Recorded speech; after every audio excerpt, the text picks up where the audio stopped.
The Boy Who Sold Hope. In a dusty market corner, where the air was filled with noise, bargaining, and the smell of roasted peanuts, stood a small wooden table with nothing on it, except a sign that read, "Hope, 10 cents apiece." People laughed as they walked by. What kind of foolish child sells hope? But the boy behind the table, no older than 10, just smiled and replied, "Some people need it more than they know."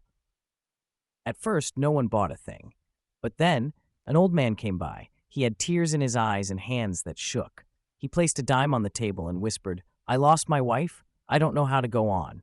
The boy reached under the table and pulled out a folded note. He gave it to the old man. It read, "Grief means love once lived here. Keep walking. She walks with you in every step." The old man clutched the paper like it was gold, and word began to spread. A woman came next, broken from years of struggling alone.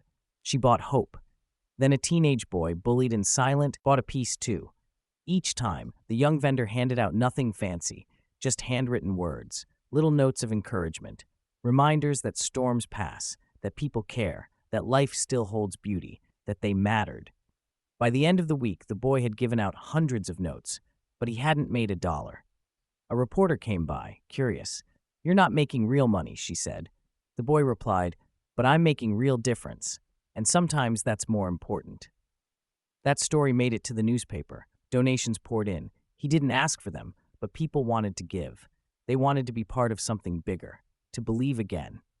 Years later, that boy, no longer a boy, opened the first House of Hope for people battling depression and loneliness.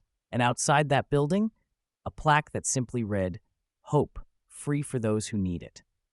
Because in a world chasing riches and fame, one little boy chose to sell what truly matters, hope, and he made the world richer because of it. Who gave you hope when you needed it most? Share your story in the comments. Let someone else feel less alone today.